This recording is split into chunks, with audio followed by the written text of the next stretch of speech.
Hey everyone, just want to let you know that we have a Q&A episode coming out in July, and we are accepting questions for the Q&A episode right now. Travis, why don't you tell the good folks how they can submit questions for us to answer? If you'd like to submit a question to our July Q&A, go to GenreVision.com, and there on the main page, you'll see a post that you can leave your questions in as a comment. Just click on the post and go to the comment section, type it in right there, or you can find the contact page there at GenreVision.com and send us a question that way. You can also email us questions directly to GenreVisionPod@gmail.com. Or, if you really want to live dangerously and you're listening to this on YouTube, leave it in the comment section there. Make sure to get your questions in by the end of June, and we can get them answered on the July Q&A episode of GenreVision. Greetings, loyal listeners and new recruits. I'm Drew Deach. I'm Travis Newton. And this is GenreVision. GenreVision is a weekly movie club where we discuss horror films, action movies, fantasy flicks, sci-fi cinema, and more. And we're continuing May is Magical Month with Black Magic 2. We sort of did a Black Magic movie. We did The Boxer's Omen, which, if you have not listened to our Boxer's Omen episode, please go listen to that right now. It's not really a Black Magic movie. This is one of those instances where a movie gets branded as a sequel to another thing because this was just a thing in a lot of international marketing. There's Evil Dead was called La Casa in Italy, and there are like 7 La Casa movies, and about 5 of them have nothing to do with Evil Dead. Right. So Black Magic was this sort of loose franchise of films that was started by the Shaw Brothers production company in Hong Kong. So I guess the official entries would be Black Magic and then today's Black Magic 2, which came out in 1976. And no, you do not need to see the first Black Magic to understand what's going on in Black Magic 2. It pretty much stands alone. This is available to rent through Apple, through iTunes. I actually went and set up an iTunes account and got it all in there so I could rent it because I want to support giving these kinds of movies money when they are becoming harder and harder to access. So we recommend that you rent it. I mean, I'm going to say that right out the gate, and that does kind of spoil our feelings about it. It's like, you should rent Black Magic 2 if what we're about to say holds any interest to you and you won't potentially throw up or be disgusted or repelled by it, because this is from an era and from an ethos of movie making that is pure genre exploitation. There's no question about it. One of the first images in this movie is a bunch of women getting topless and jumping into a river, basically because that's what they want to do. And I'm talking about the filmmakers want to do is like, yeah, we know what we're selling this kind of movie on. This is salacious and sleazy. Right. They know they can sell a movie with TNA. Let's face it, TNA is a pretty much universal draw for a certain audience. This era of Hong Kong horror filmmaking actually reminds me a lot of what the Italians were doing. It was kind of less direct in its rip-off artistry, but it indulged in a lot of the same pleasures. And one of those pleasures, of course, is nudity, which there is plenty of in this film. But one of the pleasures that it indulged in immediately after that nudity was an aquatic animal attack sequence. I mean, come on, people. From the hosts of Finflix, you know that this movie is trying to play us like a fiddle when it has a crocodile come out and try to attack people. Look, we popped like hell when a giant fake crocodile came out, and we're like, oh, it's going to eat her. And so, yeah, some woman swims out, and this big, beautifully fake crocodile with a shiny, unnaturally green eyeball comes up and just chomps this poor woman. And we're already on cloud 9 in the first, I want to say, 30 seconds of the movie. Oh, yeah, it cuts right to the chase. And then it starts to build up a little bit of foreshadowing here. So we have this group of villagers somewhere in rural East Asia. They don't divulge exactly where. But now this group of villagers recognizes this crocodile as a threat, and they hire the local Gandalf to take care of the crocodile problem. And we watch this old dude with this kind of scarred face catch this crocodile, and he seems to be using some kind of magical, process to do the whole thing. And he, cuts open the crocodile, real crocodile, by the way. If this is like some crocodile that they cut open for the purposes of this movie. And he pulls out this lady's bracelet, and it's like, okay, well, we got the crocodile that killed our friend. And then he walks off into the distance, and it's like, Okay. And he will not be seen until the third act. Exactly. So that it's a little bit of foreshadowing, I suppose, but it was more to me. It kind of spoke to how so many of these movies were like kind of done off the cuff. It's like, yeah, I want to do a sequence that's like this. Okay, great. Yeah, we'll shoot a sequence like this, and it was almost like it was from an entirely different movie once you look at the whole of the movie. Well, it also, I think it speaks to delivering on the exploitation nature of the product you're making, where it's like, look, we know you're coming to see a certain type of movie. Why do we need to beat around the bush right out the gate? Let's give you what you want. And in all honesty, it's like Jaws. One of the reasons I love it so much is that it's an exploitation B movie at heart with all of the amazing, wonderful A movie trappings around it. Much the same can be said of Alien. A movie like Blackmagic 2, it wants to give you what you paid for right out the gate, because honestly, back when this was coming out, in 1976, like, if it wasn't, people were probably going to be very unhappy with the purchase they just made, in their Grindhouse Theater on 42nd Street, where Exactly. this played as Revenge of the Zombies. Yeah, Jaws delivers in its scene that immediately follows the opening credits. I guess you can consider that the first scene or the second scene, but it immediately delivers on the premise. A shark is going to eat people. It's going to be horrifying. Well, yeah, the movie cuts right to that. While Blackmagic 2 is not about crocodiles eating people, it is about magicians performing, feats of, strange magic, surrounding the violent deaths of villagers. It's tangentially related to what's going on, because the plot is this: like, once the credits are underway, we meet our 4 main cast members. It's 2 couples. This takes place in a tropical city, and that's what it says on the screen. It just says a tropical city. Before we even get to the story part, another great thing about this is we get the credits, and going from a crocodile being sliced open from its belly by an Asian Gandalf to funk music and beautiful, just dripping fondue cheese. Oh yeah, so good. Well, it's crazy because like the shot of like the Gandalf crocodile catcher dude walking away into the distance, you hear the funk guitars start up, bound to get down, pick up, and you're like, oh right, this guy's badass catching crocodiles. And then we get into the credits and we meet our 4 main cast members. Yes, this movie has Waka Chicka to spare, and it's glorious. But yes, our 4 main characters, who it's 2 couples, and. We should say, apologies if we are mispronouncing any names here, but we're trying our best. There is Xiongpeng, who is one of the doctors. He's the one. If people watch this movie, which I please ask you to do, go pay for this movie. He is the one who is often wearing glasses. Yeah, I mean, Xiongpeng is this sort of like nerdy doctor with glasses, and he brings his spouse or girlfriend along with him. Her name is Sui Ling. And they are basically the guests of this other couple. They are invited to this tropical city because of some sort of like medical curiosity that's going on in the community. The 2 people that have invited them are this couple, Zhensheng and Margaret. Their whole, house is really beautiful and extravagant. Their set house, I love how set this movie is. Like, it's charming. I think it was a location, actually. Some of the interiors may have been on sound stages, but I really do think that was a location. There is a location when they're like shooting. I don't know, because the Shaw Brothers stuff always feels very set to me. And there's a lot of like, whenever somebody's walking out in the fog and it's like, oh, look at that wonderfully Star Trek set of a forest. But the idea is that, yeah, there's some weird stuff going on in the city, and they have grouped together as scientists to try and figure it out. And it turns out that there is a black magician by the name of Kang Kong, who is at first seemingly just doing evil shit to do it. We are introduced to him in this not really a strip club, but like a burlesque kind of gentleman's bar with dancing women. And it's a nightclub with like go-go dancers. And sure, so let's go with that. It's one of my favorite scenes in the movie because it was kind of like a stylistic statement of intention, really. Like, it's this is the kind of style we're going to be indulging in.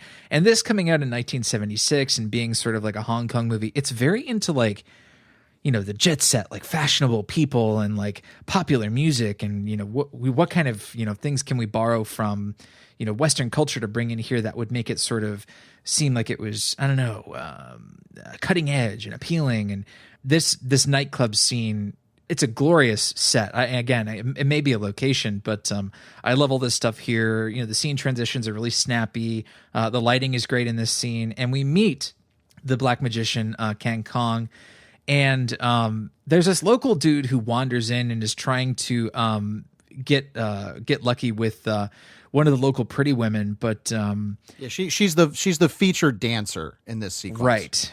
This kind of turns out to be something that the black magician is involved in, and we'll get into the specifics of that later. It doesn't take long. No, it doesn't take long at all. But the black magician also has a chance encounter with Margaret, who is who I think encounters him, and we get to see the black magician's ring. And every single close up of the black magician's ring that looks like an eyeball is fucking awesome. It's accompanied by an awesome music sting. It's always a good close up. You get again more like sort of statements of intention here artistically, where it's like there's a lot of interesting camera movement. There's a lot of good a lot of good rack focus where they'll have something in extreme close up and then rack focus to something in the deep background to imply a spatial relationship. Like really good camera work, solid technical stuff. The director Ming Hua Ho is delivering something that I feel is shockingly, I mean, it reminds me of, I can't remember what it was. There was a particular Japanese movie you watched, and you were like, it's crazy how this is like a movie from 1950 something or 1960, and it feels so modern. Yeah. And Black Magic, in a lot of ways, it feels like that at times. It's like, this doesn't feel like it's just kind of resting on its laurels as far as cinematography goes. It's really doing cool things. There's a moment, I won't spoil the specifics of it, where the shot seems like it's locked down and it's looking up at two characters. And then as an action happens, the shot just tilts like a couple of degrees to the right. I'm like, ooh, that was cool. Yeah, they Dutch angle too. It's when the black magician takes that featured dancer back to his place, and you're thinking like, what's going on here? And then he reveals as he sort of like gets closer to this very pretty dancer, he reveals that there is the head of a nail in the top of her head. And the camera dutches to the right, tilts. And you can see him working at the nail on the top of her head and like pulling this nail out. It's like, ooh, oh, okay. And then it turns out the nail in the head thing is like it's an East Asian folklore thing that Drew and I were not aware of, but it's used a lot in this movie, and the sound effects particularly that they use to like make you cringe when nails are being pulled out of the tops of people's heads or put into people's heads. Oof. It's very well done. Well, I'll say, I mean, we're coming off of The Boxer's Omen with this movie, and we kind of expected that there would be a lot of gross stuff, and with the opening with a real crocodile being cut open, which also happens in The Boxer's Omen. They cut open a crocodile or some kind of. Yeah, I don't know if they do a real crocodile in that movie. Boxer's Omen had a fake crocodile that had like a sorcerer stored inside, which is fucking crazy enough. But so we were like, oh yeah, this is going to be gross and weird, and there is gross stuff in here, but this feels like a much more honed kind of. It was a studio picture. Now, granted, this did play in the States. It was retitled Revenge of the Zombies, but I am damn sure it did not play unedited, because the stuff that we saw in this movie is absolutely shocking. There is, as we find out that there is this underground lair for the Black Magician, Kang Kong, where he's got a whole bunch of women, and not just women, just people like on these slabs that are covered up that are zombies of his. He does all this potion stuff where he gets the woman to lay down and he takes a straight razor and he shaves her pubic area and then takes the hairs into a potion and then drinks it. I'm like, there is no way that played in America. Right. This is Margaret. This is the sort of what we initially interpret to be the main doctor's girlfriend at the start. So, this black magician has this, chance meeting with Margaret at the nightclub. And then there's kind of a Dracula story that plays out where she gets to be sort of like the Lucy or Mina character who falls under his spell, and she goes over to his house because he's like the Dracula next door. No, it's because when they met, because he does this a couple times in the movie, he creates a false incident where he can get somebody's blood. Right. Yeah. He gives her a bunch of roses and she pricks her finger, and then she's, under his spell. Yeah. Yeah. He delivers her some roses, and that's how he gets the blood. And so whenever he has somebody's blood, later he explains, like, if I have blood or a piece of hair or your sweat, I can cast spells on you. Right. The blood thing allows him to actually control people and turn them into his slaves. Right. So once Margaret is under his control, she goes over and is now one of his zombies. And the whole zombification process, I suppose, involves this potion making with this woman's pubic hair. And it turns out this black magician is a vampire of sorts, but he doesn't drink people's blood.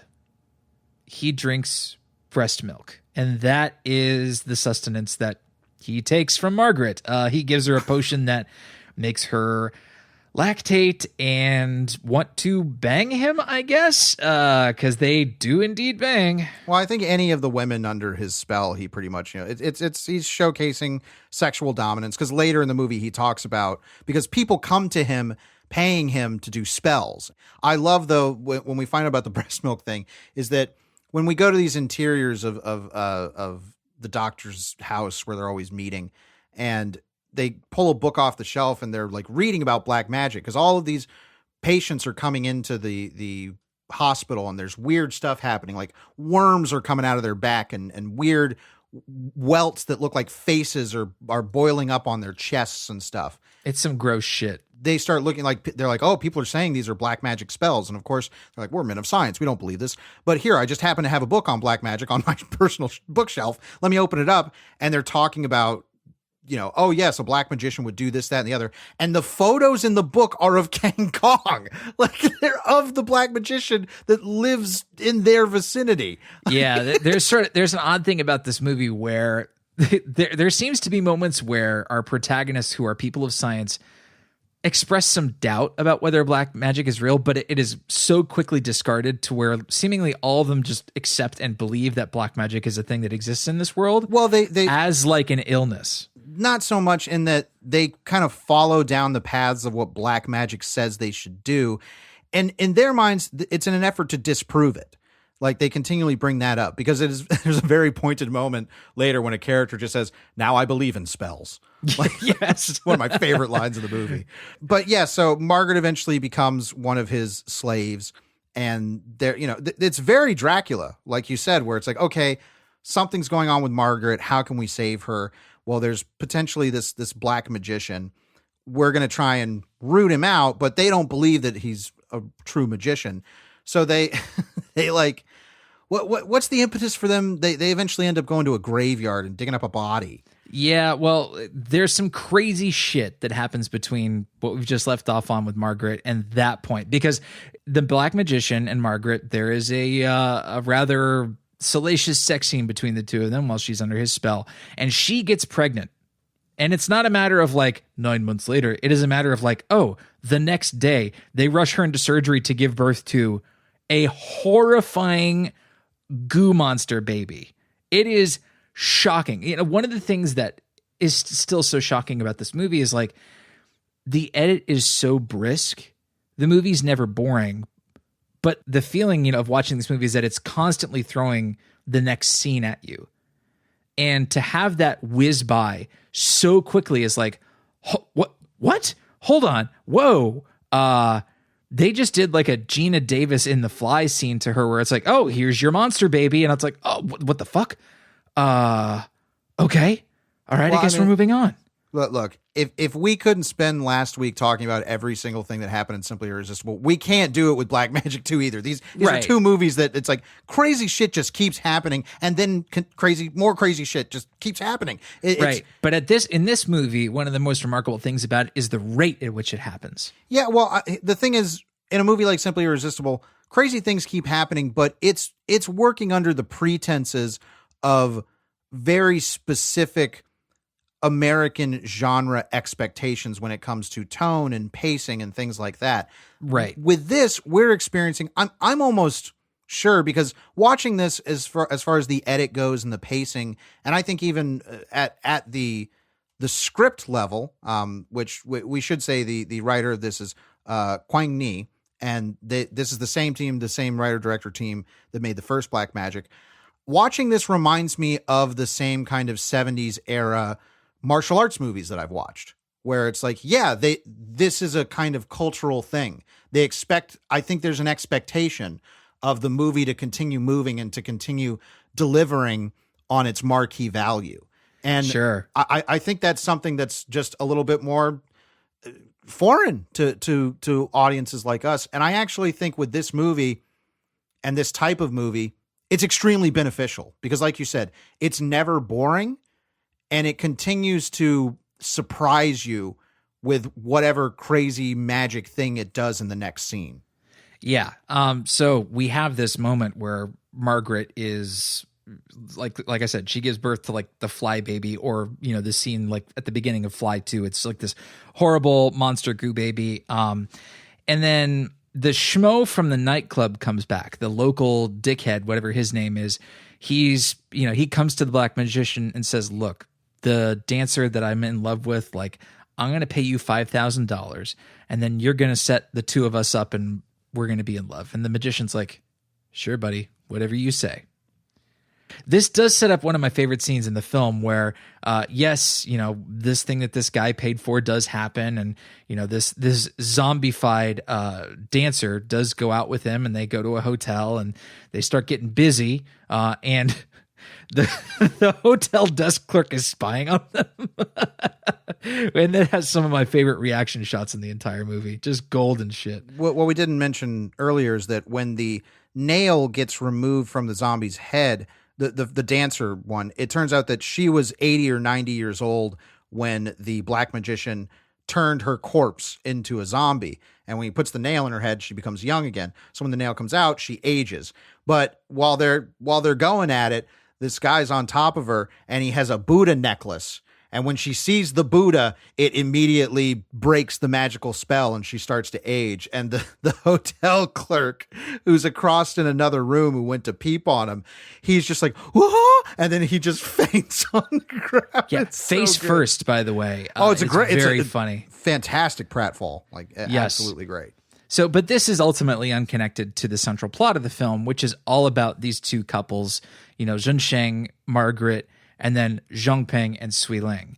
So again, this is, it really does bring me back to Dracula, where it's like, this is the Harker mansion where all of these sort of doctor characters are congregating and trying to figure out how to deal with this problem, you know, the vampire next door. Eventually what they come up with is a scheme. They say, look, we're not yet sure if this whole black magic thing is real, but we think we know who the black magician is. Turns out he lives, you know, just a couple of houses down the way. Yeah, I was going to say, I don't know exactly how it's supposed to be, but as presented, it's like he's down the street from them. That's the impression I got through the entire movie. And so they say, look, if Zhensheng and Sui Ling, if we can artificially engineer a romance between the two of them, then we'll know that the black magic is real. Well, what they're doing is that they're going to have Shi Ling come under the spell of the black magician Kang Kong, but they're going to present Zhensheng as going to the black magician saying, like, I'm in love with my friend's wife. Can you put a spell on her so that she'll love me? And, you know, assuming that this is all BS, but we'll be able to out him and everything. But of course, he does it, but he's suspicious. Kang, I want to give some real props to the actor. His name is Lie Lo, who plays Kang Kong. He is a great villain. Yeah, I mean, he the only thing he doesn't do well in the movie is hold a cat. No, there is this poor Siamese cat that I thought it was going to end up being like his familiar or something, but I don't know. It's just a cat that he's continually holding throughout the movie is in like Bond villain menace Blofeld style. And this poor cat is just propped up in the weirdest ways that it's like, I've never seen somebody hold a cat that way. Yeah, you can tell. Like, Drew and I are both cat people, and we know like how to pick up and hold a cat and be friendly with a cat. And we know what it looks like when a cat likes you. This Siamese cat clearly does not want to be held by this actor in any moment of the film. So it's just, you can see this look on its face like, where can I jump down? Can I get away? It is just always darting its head looking around for an escape. which is so funny because one of the times when he puts the cat down, he puts it down and it immediately looks to him as like, oh, is he going to pick me up again? And like, and then as soon as like its head turns away, like, oh, I'm free, they cut away and he's got the cat back in his hands. Like they didn't even show him picking it up again. I know. But one of the things about the cat is he actually manages to use the cat to get Zhenxing's like DNA, I guess, which is what he needs to control him. Like when Zhenxing, seemingly can't be tricked by any other method of like giving him his blood or giving him his saliva or sweat or anything, he throws the cat at Zhenxing and it lands in his lap. And after Zhenxing leaves, you see the black magician Kang Kong pick the cat up and look at its claws, and you can see, oh, okay, that's probably how he's got him. He's got a little bit of his skin or blood. No, doesn't he get it? He gets his sweat by giving him a hanky. No, the hanky is the local dickhead who winds up in bed with the zombie. Oh, with the dancer? Yeah, I believe that's the guy who falls for the hanky trick. Okay. So yes, eventually he does this spell to make Shi Ling fall in love. And it works. Like there's one of my maybe my favorite moment of the movie is we see that the way this works is that she looks at her husband and sees a monstrous zombie looking dude. Oh yeah, I love those POV shots. Yeah, she's absolutely terrified by him. And then when she looks at Zhensheng, it's this beautiful, radiant light around him, and there's beautiful music playing. And then they cut to her, and she gives him a wink, and there's a sproing sound on the soundtrack when she winks. Yeah, it's the what they call a jaw harp. Yeah, it's and it happens again, and I'm like, this is knowingly fun. Like what I really like about this movie, and something that I might have been missing from the Boxer's Omen now that I think about it, is that this movie has a sense of wackiness to it knowingly, where it's like, yeah, we're having a goof in some moments like that. There's no question to me that adding a sproing sound to your wink is like, yeah, this is fun. Yeah, well, I mean, there's a much greater sense in this movie that reminded me of Connery era Bond. Part of that is when this was made, but it's like these characters, the movie wants us to know that they're like cool and hip and fashionable, and they listen to cool music, and they drink good liquor, and they eat nice food, and they wear fancy clothes. Like the costumes in this movie for our four main central characters are just perfectly cheesy 76. There's one shirt in this movie that I think is legendary. It's just this horrible print that I would wear that immediately. Well, I think there's a thematic thing going on here too, because it is about the scariness of an older part of your civilization infecting what's supposed to be the new modern world. Yeah, or it's I guess fears of rural people as well. It's one thing to start off the movie with Gandalf's a good rural person. Like he is, but it's these kind of primitive or primal fears I think have brought, or at least kind of oddly persisted in urban and suburban like jet set life. These fashionable, wealthy doctors and their incredibly beautiful girlfriends, and black magic continuing to haunt them. It's like you'll never escape this particular part of your culture. I think is ultimately what the movie says. Like, because they're reading that book and they're thinking like, oh, okay, this is evidently a thing. Well, I don't read it so much as a being rural or a class thing. I think it is more about there is always, no matter how much you've progressed, whether it be technologically or standard of living or anything, your tropical city will always have a dark, evil history. And what's really scary is that dark, evil history will be alive in somebody who is masquerading as part of your modern world. Right. Like that, the guy next door. Exactly. And that's the thing. When we see Kang Kong's place, his mansion is very, it's very nice, very not nearly as modern as the house that we're normally at, but it doesn't look like Castle Dracula until you go in the basement, where the basement there's ancient shrines to evil gods and zombies and all of this, a wall of these wax dolls that are what he uses to control people. It is very much a sort of companion piece, and this was totally unintentional, that companion piece to Serpent and the Rainbow, where you have this like voodoo master who's turning people into zombies. It's this like secret plot, and he has this lair where he keeps all of his soul jars. Like, the parallels were really stunning to me. And this was totally unintentional. We thought this was just going to be like a crazy Hong Kong movie about witchcraft and magic. We didn't know that it was like a zombie movie, a magical zombie movie. And so those parallels were pleasant to discover. Absolutely. And as I said, I like that the movie continues moving. It's never boring. And it's not just never boring because every single scene has something crazy in it. The filmmaking and the editing really propel it. Like, it's a movie that on the construction level is made to zoom by. And that's not a bad thing in this particular instance. I think some movies can suffer from brevity. Absolutely. But I don't think this is one of them. No, I mean, let's face it. This movie is really low on substance and character work. If you consider that to be a negative about this kind of movie, I guess you can say that's a criticism or a negative criticism. But these four central characters, the two doctors and their significant others, they are very nearly nobodies. The fact that Zhong Ping, who's like the sort of like nerdier doctor who is invited to this tropical city to help figure out this black magic, plague or whatever, you don't really get a sense of who he is until the last act of the movie, where he suddenly becomes the hero. I think there is character that you can find in this, but they are, because at the scripting level, I have to believe it is all being propelled by the story. Like, and we talk about this a lot with movies where we're like, oh, characters are just vehicles for the plot.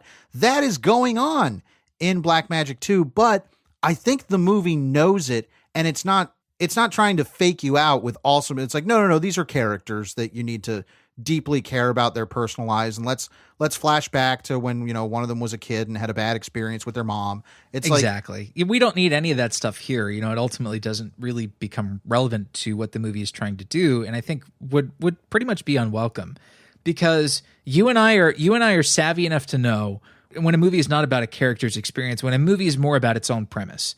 And this is a movie about its premise, and I think for the right movie, that's not a problem. When it knows it, when a movie knows that's what it's doing, then it can play to those strengths. Sometimes movies know that that's what they're doing and they aren't able to play to those strengths successfully. But this is one that it does. These can be archetypes. They don't have to be characters. That's okay. And it's okay in a movie like this when the filmmaking and the story is built around it. So at this point, it's another sort of Dracula story where, characters fall prey to this black magic vampire guy.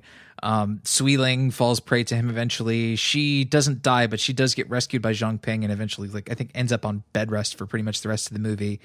And then it's just a matter of like Zhang Ping, the nerdy guy, who, when he opens up his shirt, you're like, whoa, nerdy guy was hiding an extraordinarily cut physique. Hello. Yeah, Dr. Sexy. So he decides that he's going to be the one to take on the black magician King Kong. And he goes into this guy's gothic creepy house, uncovers the creepy basement and is attacked by like a bunch of, skeleton-eyed freaks in black robes and things like that. Well, before he gets there, he gets attacked by, I believe it's Zhen Sheng as a zombie and is about to get killed when who should show up? Crocodile Gandalf. Crocodile Gandalf shows back up and is able to get rid of him. But then the King Kong realizes like, oh no, Crocodile Gandalf is here and he's counteracting my magic. So I'm going to do some magic to kill him. And before Crocodile Gandalf dies, he does two things. He gives Shung Peng a medallion, which I'm a big medallion fan here on GenreVision. The medallions. Yep. Go listen to the Warriors of Virtue episode. He gives him a magic medallion, and then he plucks out his own eyes and says, here, the eyes of a wise man. Eat these and you'll be able to, and then he dies. and immediately I was like, eat those fucking eyes. Like I love the eye eating scene. again, it calls back to more gothic references where it's a scene where Zheng Ping is alone at night and there's lightning and thunder and he's backlit from the window and you see this entire table full of like beakers and test tubes full of fluid of multicolored. I'm like, this is very Hammer. Like I'm very reminded of Peter Cushing in front of his tables full of beakers and multicolored fluids. Like this is all like textural things that I like. It also, I mean, the lighting decisions in that, if like it has that Italian influence that you're saying, like a Bava scene or something, where it's just super lurid colors and everything, you know, in the lighting, like unmotivated blue lighting. That's like, yeah, just make it all blue because it looks cool and it highlights the weird beakers and stuff. I loved The Boxer's Omen. But as a piece of filmmaking, this is better. Ooh, okay. You're getting into an argument here where I'm going to fundamentally disagree. It's a different kind of filmmaking. So here's where I think we're going to get into our main critical arguments here. So a movie like Boxer's Omen, which again is only tangentially connected to this movie, you know, in some markets it's called Blackmagic 4. But Boxer's Omen is in content more gonzo, more extreme, grosser. It's an uglier film. It is a more, I think, chaotic film where scenes will happen out of nowhere where you're like, what the fuck was that? Blackmagic 2 is a more classically structured film. The premise is more understandable because it is, again, aping stories like Dracula. I think it might be influenced by some of the Hammer horror, which would not surprise me because this was 1976. And what year did Legend of the Seven Golden Vampires come out? Every year is a question here on GenreVision, but yes, it was in the 70s. I want to say like 72 or 71. Sure. So like, you know, Hammer horror was already a known commodity in Hong Kong. I don't know how popular it was, but you know, it was known. I mean, that was a Shaw Brothers, you know, co-production. So precisely. They knew it. The influences were there. So this being influenced by some aspects of Hammer horror, it was kind of a pleasant surprise for me because I didn't know this would be that. But it doesn't take the sort of measured stage drama pacing of some of those Hammer horror movies, and instead, it reminded me a lot of the pacing of Star Wars The Force Awakens, where it felt extraordinarily slick and polished, where it was almost like a frictionless experience.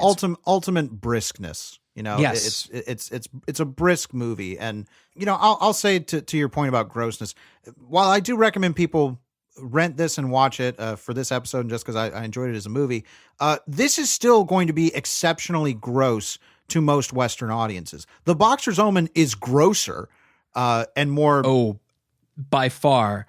And when we say Western audiences, make no mistake, we're talking about white people. Sure.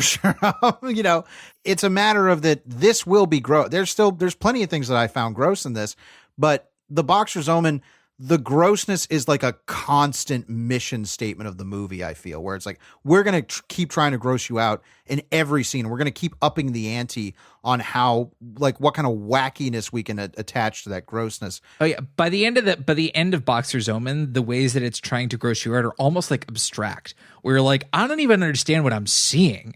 Whereas like 40 minutes earlier in the movie, the guy is like barfing up a moray eel into the toilet. And you're like, oh my God, I've never seen this before. I mean, please go listen to that episode. I love that episode. Well, and every more time, important than listening to the GenreVision episode, watch The Boxer's Omen. See the movie. It is incredible. If you can find it. And you can. You're going to have to do some hunting for that one. But with Blackmagic 2, I totally agree with you in that structurally it is a much more classical. Now, granted, The Boxer's Omen could be an entire folk tale that we're just not aware of. And that it's like, oh, if you asked somebody, you know, from that era or from that culture, like, yes, I understand everything that's happening in this, because it would be like, it would be like us explaining superhero origin stories. Because sure, it's like, oh yeah, sure. we get all this. But with Blackmagic 2, there is a much more noticeable and familiar structure going on here that we can, and in all honesty, it creates an easier point of access and stability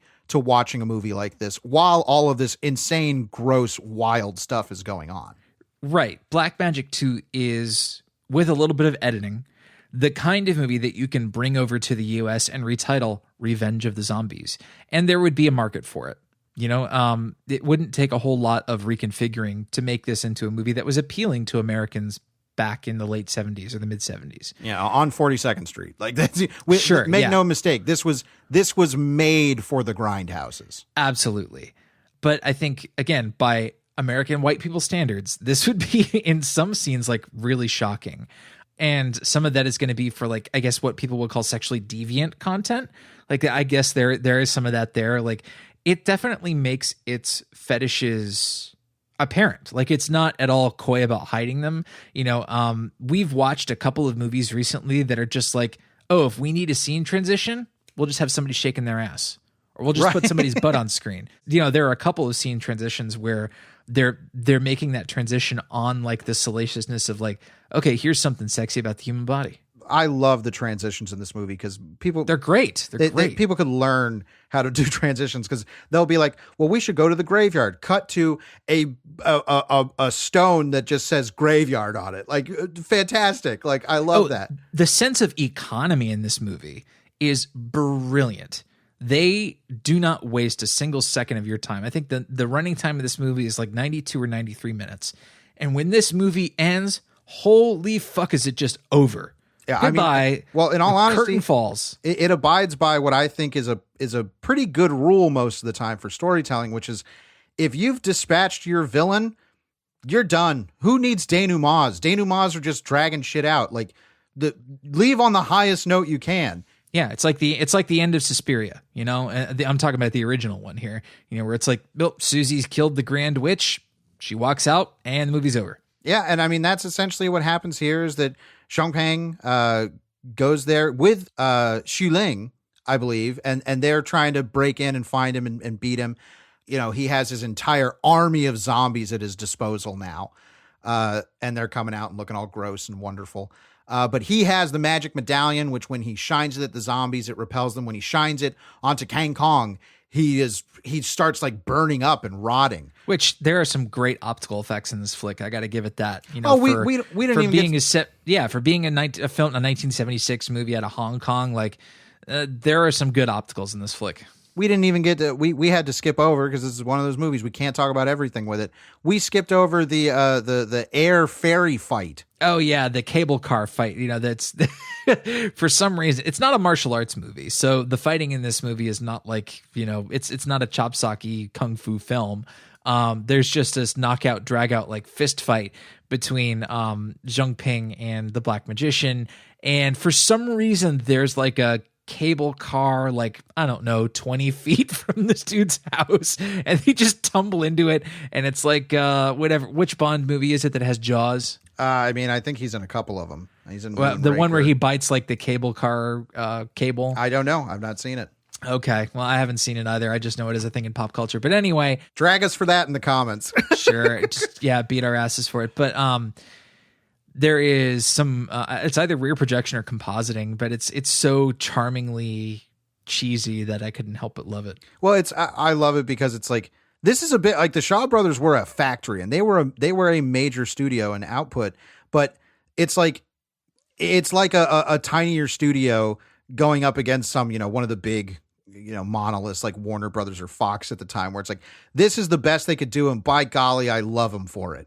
Like it's so endearing, and really that's kind of where I come around to on Black Magic 2. In a weird way, like this is more endearing to me than The Boxer's Omen. The Boxer's Omen is a benchmark that I've accepted we will never reach again. It's a high watermark. It kicked off this entire Global Gonzo thing, and in a way, we kind of soiled the entire approach because I think we picked the most Global Gonzo movie ever made. Like perhaps.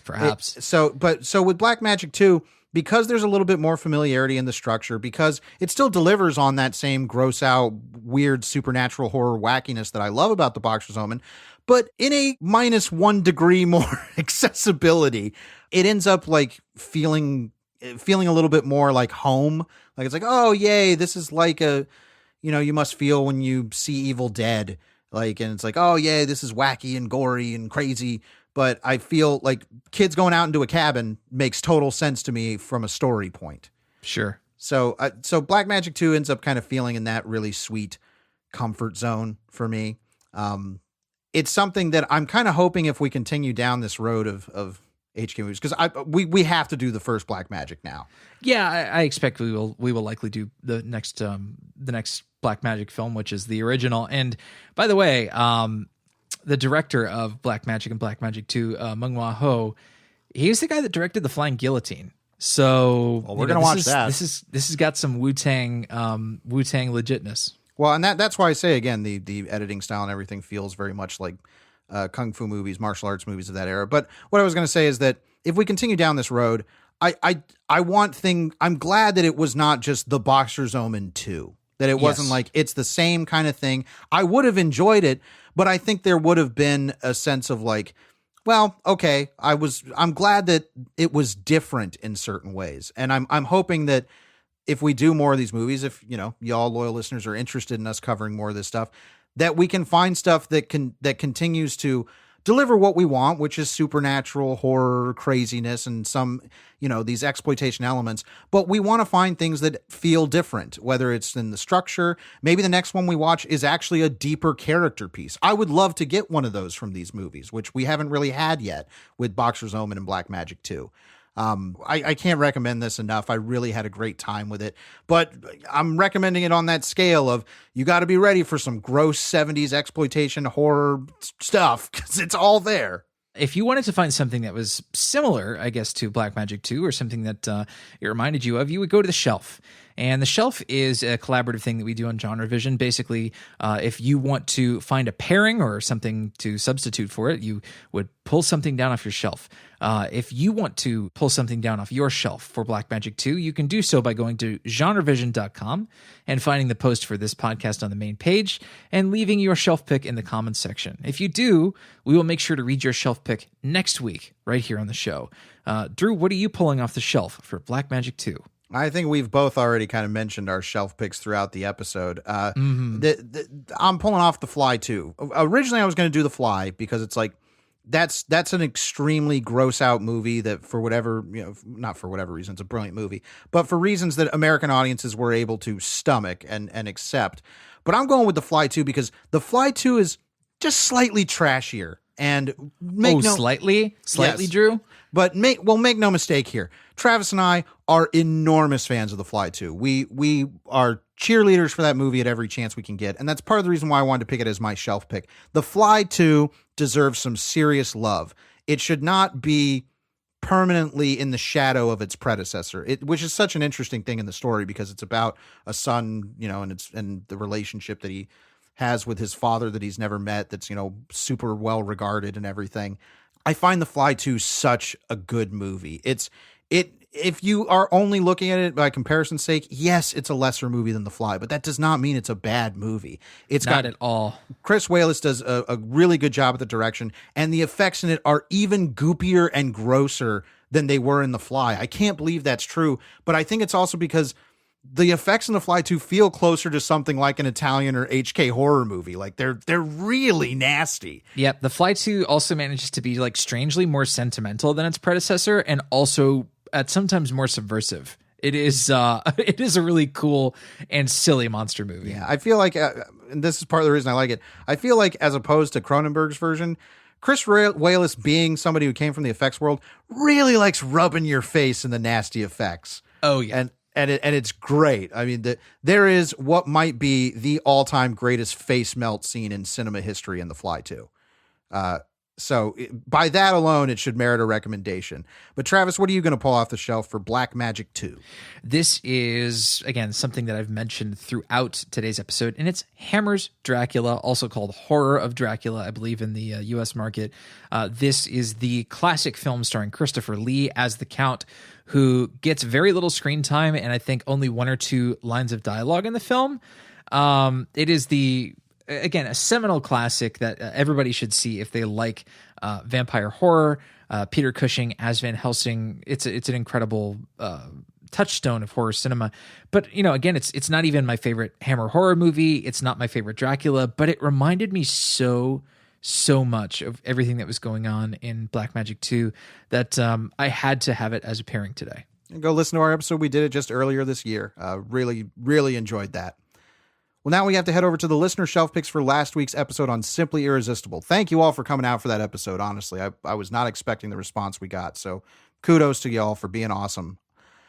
Eric Fuchs went with the novel Perfume Story of a Murderer, which he hears the movie is not very good. I really like the movie.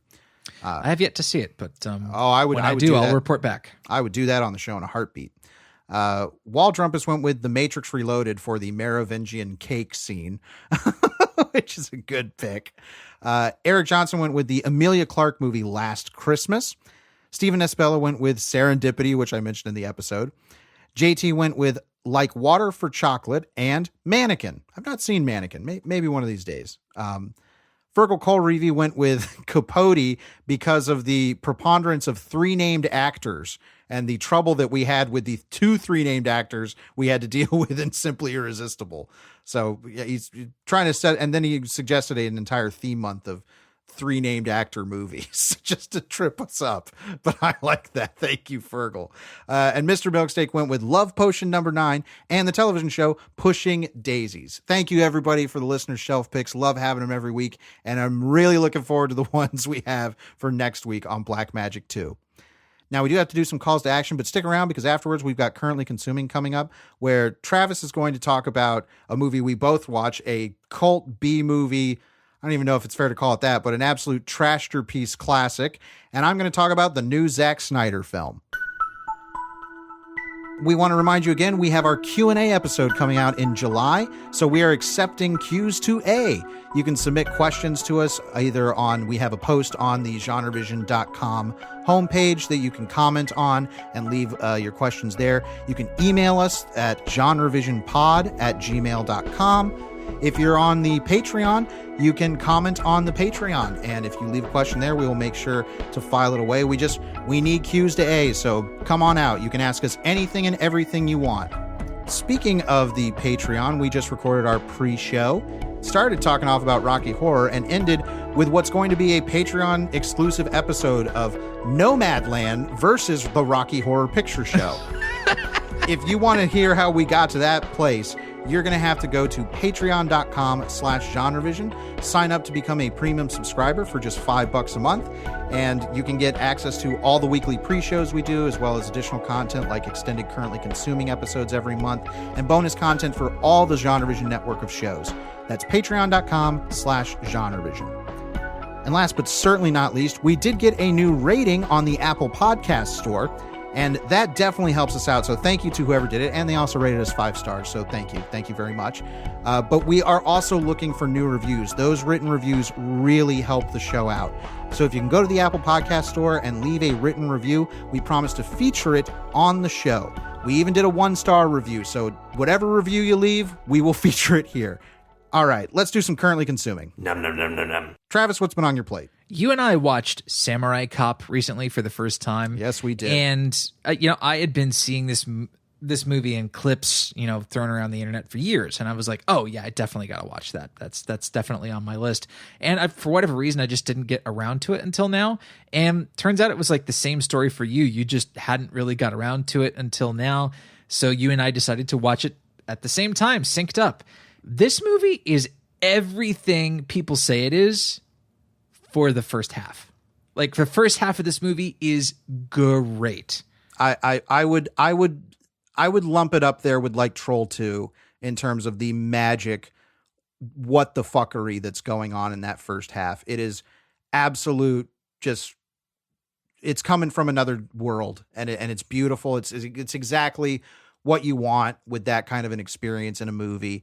While I didn't think the second half was like a huge, terrible drop off, there is a shift, because the biggest one being tonal. Yeah. The second half of Samurai Cop, while there was certainly nastiness and a grittiness and a griminess to the first half, it was all really bolstered by this bizarro kind of childish stupidity that was wonderful, but the second half gets legitimately nasty. Yes. Yeah, there is a tonal shift where the mean-spiritedness of the film in the first half is like, okay, this is hilariously stupid. And then the mean-spiritedness in the second half is like, I'm not really enjoying this. Like, this is not pleasant. Like, there's a series of home invasions in the second half of the film, like one right after the other, that are like increasingly nasty. And I'm just like, I don't want this. And it's trying to like intercut those home invasions with silly scenes of our hero samurai cop, like celebrating his new girlfriend's birthday and like hanging around in a Speedo banana hammock and like lots of very soft core style sex scenes. And I'm like, this movie isn't doing its balancing job right. It also starts to show just like how much of the movie was shot after the actors thought production was over. This was directed by, what is his name? Is some Iranian? Amir Shirvan. Yes. Yeah. He was this Iranian guy who considered himself, a film director, and he did get several films made, but they all have this really, really strong aroma, an odor of amateurness about them that is, I think, in so many scenes of Samurai Cop, relentlessly charming. And like, somebody like Neil Breen, who is such a significant auteur in this arena, a lot of the filmmaker's kind of personal beliefs come out. Like, one of my favorite scenes of the movie, and it's probably my favorite scene of the movie, where our Samurai Cop hero Joe goes off on some of the Japanese gangsters that are the villains of the film. I'm telling these son of a bitches that we respect the Japanese of the country who are honest businessmen. And yeah, this is the land of opportunity for legitimate business, not for death merchants who distribute drugs to our children through our schools and on the streets. And it goes on and on and on.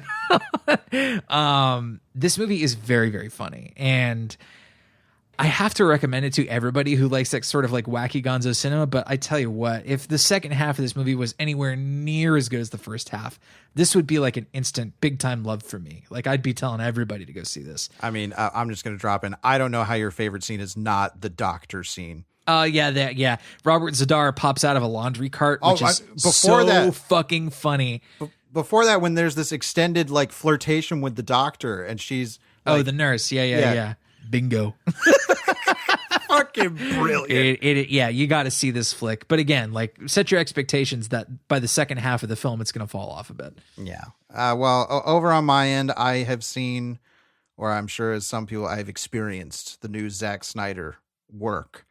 Yes, I've seen Army of the Dead, and man, there's a part of me that wanted to root for this movie, because I'm like, Zack Snyder's getting out of all this superhero bullshit. He's going back to his roots. Like, Dawn of the Dead was the movie that put him on the map, and it was surprisingly, celebrated. And especially as a remake of a classic horror movie.